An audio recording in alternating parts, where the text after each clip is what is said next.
Welcome to easy movie chance. నేను మీ ప్రియా. అందరికీ నమస్కారం. ఈరోజు టాలీవుడ్ రౌండప్లో డాకు మహారాజ్ సక్సెస్ స్టోరీ గురించి మాట్లాడుకుందాం. నందమూరి బాలకృష్ణ హీరోగా బాబీ దర్శకత్వంలో నాగవంశీ నిర్మించిన డాకు మహారాజ్ సంక్రాంతి కానుకగా ప్రేక్షకుల ముందుకు వచ్చి భారీ విజయాన్ని సొంతం చేసుకుంది.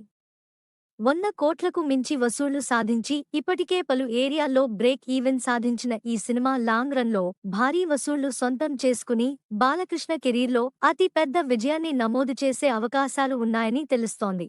వరుసగా 4వ విజయాన్ని బాలకృష్ణ తన ఖాతాలో వేసుకున్నారు. బిగ్గెస్ట్ బ్లాక్ బస్టర్ విజయాన్ని నమోదు చేసిన డాకు మహారాజ్ సినిమా ఇప్పుడు అందరి దృష్టిని ఆకర్షిస్తోంది.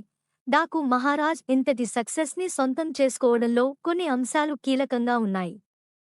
దర్శకుడు బాబీ ఎంపిక చేసుకున్న కథనం. కథ సింపుల్గా ఉన్న కథనంతో దర్శకుడు సినిమాపై ప్రతి నిమిషం ఆసక్తి పెంచే విధంగా సన్నివేశాలు రూపొందించారు. నిర్మాత నాగవంశీ విడుదలకు ముందు అన్నట్లుగానే ప్రతి సన్నివేశం ఫ్యాన్స్కి హై మూమెంట్ని కలిగిస్తున్నాయి. అంతేకాకుండా సినిమాలోని యాక్షన్ సన్నివేశాలు ప్రేక్షకులను అలరిస్తున్నాయి. బాలకృష్ణ ఫ్యాన్స్ కి కిక్ ఇచ్చే విధంగా యాక్షన్ సన్నివేశాలతో పాటు మాస్ సాంగ్స్ ఉన్నాయి. ముఖ్యంగా దబిడిదిబిడి సాంగ్ కి ఫ్యాన్స్ నుంచి మంచి స్పందన దక్కింది. సినిమాలోని పాటలు, యాక్షన్ సన్నివేశాలు, ఇంటర్వెల్ సీన్ ఇలా ప్రతి ఒక్కటీ ఆకట్టుకునే విధంగా ఉన్నాయి. ముఖ్యంగా సినిమాలోని బ్యాక్ గ్రౌండ్ మ్యూజిక్ ఆకట్టుకుంది. దర్శకుడు బాబీ ఆలోచనకు తగ్గట్లుగా సంగీత దర్శకుడు తమన్ వర్క్ చేశాడు.